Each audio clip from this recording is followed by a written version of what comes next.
കഴിഞ്ഞ കുറേ ദിവസങ്ങളായിട്ട് ഇത്തരത്തിലുള്ള സംഭവം, ചെന്താമരയുടെ ഇഷ്യൂ, എറണാകുളത്ത് ഒരാൾ ഒരു വീട്ടിൽ കയറി 3 പേരെ തല്ലിക്കൊന്നു, അതുപോലെ കുറേയേറെ ഇൻസിഡൻസ് ആയി. ബ്രൂട്ടൽ മർഡർ അതൊരു റിയാലിറ്റിയാണ്. ഞാൻ ഇന്ന് യാദൃച്ഛികമായിട്ടൊരു സെർവിങ് പോലീസ് ഓഫീസറിന്റെ അടുത്ത് സംസാരിച്ചു. അദ്ദേഹം പറഞ്ഞ ഇതിനകത്തൊന്നും ഞെട്ടലൊന്നുമില്ല സർ, കൈവിട്ടു പോയി എന്നാണ് പറഞ്ഞത്. അതായത് പോലീസിന്റെ കയ്യിൽ നിന്നും ഇത് കൺട്രോൾ ചെയ്യാൻ പറ്റാത്ത നിലയിൽ ഉള്ള ഒരു സംഭവമായി മാറിയിരിക്കുന്നു. കാരണം നമുക്കെല്ലാവർക്കും അറിയാം, ഇന്നത്തെ യൂത്തിന്റെ യാത്ര വളരെ അപകടകരമാണ്. ഞാൻ നേരത്തെ ഒരു ചർച്ചയിൽ പറഞ്ഞിരുന്നു, ഈ മുല്ലപ്പെരിയാർ ഡാം പൊട്ടി ഇടുക്കി, എറണാകുളം, കോട്ടയം, ആലപ്പി ഒക്കെ മുങ്ങിപ്പോകുമെന്ന് പറയുന്നതിനേക്കാളും വലുതാണ് ഡ്രഗിന്റെ ഭാഗമായിട്ട് കാസർഗോഡ് മുതൽ തിരുവനന്തപുരം വരെ മുങ്ങിയിരിക്കുന്നു. ഇപ്പോൾ നമ്മൾ റോഡിൽ ഇറങ്ങിയാൽ എത്ര പേർക്ക് സുബോധമുണ്ടെന്നുള്ള ഒരു കാര്യം ആണ് ഇന്നത്തെ ഏറ്റവും വലിയ പ്രശ്നം. യൂത്തെല്ലാം ഇതിലേക്ക് വന്ന് ചാടി. ആദ്യമേ ഈ പാൻപരാഗ് മാതിരിയുള്ള സാധനങ്ങൾ ഉപയോഗിക്കും, കുറച്ച് കഴിഞ്ഞിട്ട് അവര് ലിക്കർ ഉപയോഗിക്കും, അത് കഴിഞ്ഞ് നാർക്കോട്ടിക് ഡ്രഗിലേക്ക് പോകും, അത് കഴിഞ്ഞിട്ട് സൈക്കോട്രോപിക് ഓർ സിന്തറ്റിക് ഡ്രഗിലേക്ക് പോകുന്നു. അവരവരുടെ വ്യക്തിത്വത്തെ നശിപ്പിക്കുന്നു, സമൂഹത്തെ നശിപ്പിക്കുന്നു. അവർ ചെയ്യുന്ന ആക്ട് എന്താണെന്ന് പോലും അവർക്ക് അറിയാൻ പറ്റാത്ത രീതിയിൽ ആണ് അവർ പ്രവർത്തിച്ചു വരുന്നത്. അപ്പം നമ്മൾ ടീച്ചേഴ്സിൻ്റെ അടുത്ത് ചോദിച്ചാൽ ടീച്ചേഴ്സ് പറയും this is the responsibility of the parents. പേരൻസിനോട് ചോദിച്ചാൽ പറയും this is the responsibility of the teachers. തിരിച്ചും മറിച്ചും പറയും. കുറച്ച് കഴിയുമ്പോൾ ചൂടെ മെച്ചുവറായി കഴിയുമ്പോൾ പറയും ഇത് പോലീസിന്റെ റെസ്പോൺസിബിലിറ്റി ആണെന്ന് പറയും. കാര്യം പോലീസാണ് ഇതെല്ലാം കൺട്രോൾ ചെയ്യേണ്ടത്. ഒരു കുട്ടിയെ ക്യാരക്ടർ ഫോർമേഷൻ ഇല്ലാതെ സമൂഹത്തിലേക്ക് വിട്ടുകഴിഞ്ഞാൽ കയ്യിൽ നിന്ന് പൊട്ടിപ്പോകുന്ന പട്ടം മാതിരി പറന്നുപോയി എന്തൊക്കെ ഹാം ഉണ്ടാക്കാമോ അത്രയും ഹാം എല്ലാം ഉണ്ടാക്കും. പിന്നെ അത് കഴിഞ്ഞിട്ട് നമ്മൾ മാറിയിരുന്നിട്ട് ഒരു പോസ്റ്റ്മോർട്ടം അനാലിസിസ് നടത്തിയിട്ട് വലിയ കാര്യമൊന്നുമില്ല.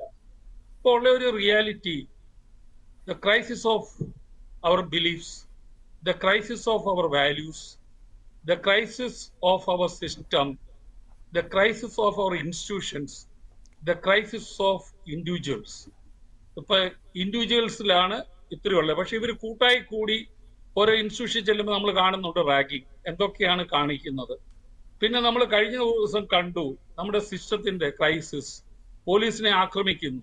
2 പൊളിറ്റിക്കൽ പാർട്ടി മാറി നിന്നിട്ട് വിമൻ പോലീസിനെ വരെ ചെയ്യുന്നു. ഇന്ത്യക്ക് വലിയ സിവിലൈസേഷനും കൾച്ചറും ഒക്കെ ഉണ്ടായി.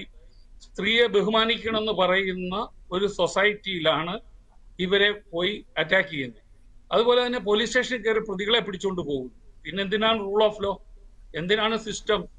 കഴിഞ്ഞ 2-3 ദിവസം മുമ്പ് എറണാകുളത്ത് ലോ കോളേജില് അവിടുത്തെ ഒരു പൂർവ്വ വിദ്യാർത്ഥി ഹൈക്കോടതി ജഡ്ജിയുമായ ഒരു ഉന്നത വ്യക്തി അവിടുത്തെ മൂഡ് കോർട്ട് ഇനോഗ്രേറ്റ് ചെയ്യാൻ പോയപ്പോൾ അദ്ദേഹം ഫ്ലെക്സ് ബോർഡിനെതിരെ ഒരു ഉത്തരവിട്ടതിന്റെ പേരിൽ അവിടെ ഫ്ലെക്സ് ബോർഡും വെച്ചു അദ്ദേഹത്തെ ഹ്യൂമിലിയേറ്റ് ചെയ്യാൻ ഈ യുവതലമുറയെ രാഷ്ട്രീയ പാർട്ടികളുടെ പുറകിൽ നിന്ന് പ്രചോദിപ്പിച്ചു കൊണ്ടുവരുന്നു.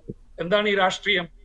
ഇവർ വിചാരിക്കുന്ന പാർട്ടികളോടുള്ള രാഷ്ട്രീയ കൂറോ അല്ലെങ്കിൽ അവരുടെ പാർട്ടിയുടെ കൊടി ഉയർത്തിപ്പിടിക്കുന്നതല്ല രാഷ്ട്രീയം. രാഷ്ട്രീയം എന്ന് പറഞ്ഞാൽ തീർത്തുമുള്ള രാജ്യസ്നേഹമാണ്. നമുക്ക് വേണ്ടി ഒത്തിരി ആൾക്കാര് സാക്രിഫൈസ് ചെയ്ത അവരുടെ ജീവിതം. The thousands laid down their lives so that we breathe free and fresh air this day.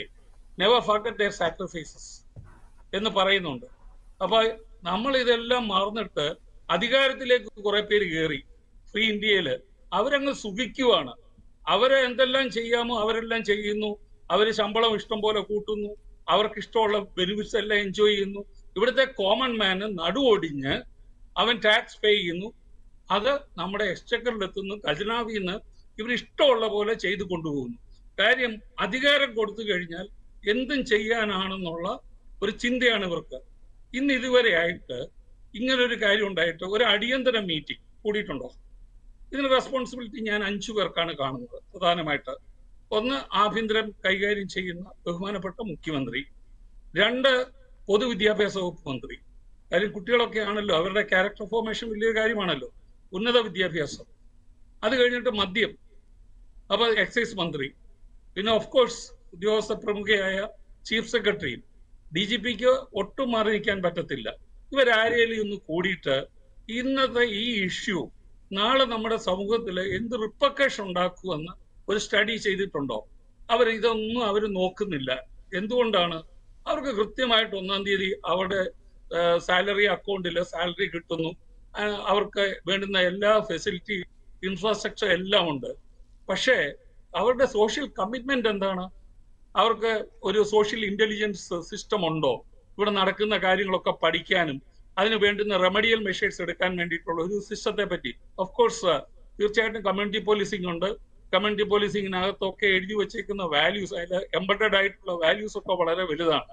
നമ്മൾ are we practising all these community police guidelines? അത് നമ്മൾ ഉണ്ടോ? അപ്പൊ കമ്മ്യൂണിറ്റിയെ പറ്റി ഒന്നും അറിയുന്നില്ല. നാട്ടിലുള്ള കുട്ടികളുടെ അവസ്ഥ, നാട്ടിലുള്ള മോഷ്ടാക്കള്, നാട്ടിലുള്ള കൊട്ടേഷൻ കൊലപാതകികള്, നമ്മള് ഓരോ കേസുകൾ എടുത്തു നോക്കുമ്പോഴും ഇത് കഴിഞ്ഞ് കുറെ ആൾക്കാര് നിസ്സഹായരായ മനുഷ്യ സ്നേഹമുള്ളവർ അടുത്ത് കൂടിയിട്ട് അവരവരുടെ സങ്കടമൊക്കെ പങ്കുവെക്കുന്നു. പക്ഷെ ഇവര് ആർക്കും ഒരു ഇതില്ല. ഈ വീട്ടിലോട്ടോ ഈ സ്ഥലത്തോട്ടോ ഒരു ഉത്തരവാദിത്തപ്പെട്ട മന്ത്രി പോയോ എന്ന് എനിക്ക് സംശയമാണ്. ഞാൻ ഒരു ചാനലിലും കണ്ടില്ല. റെസ്പോൺസിബിലിറ്റി എന്ന് പറയുന്നത് അവരുടെ സമൂഹത്തെ ഉയർത്താനുള്ള ഉത്തരവാദിത്തങ്ങളാണ് responsibility. Quality of life of people അത് ഇംപ്രൂവ് ചെയ്യാൻ ഇവർക്ക് കഴിയുന്നുണ്ടെങ്കിൽ മാത്രമേ ഇവരെ പബ്ലിക് മെൻ എന്ന് വിളിക്കാൻ പറ്റുള്ളൂ.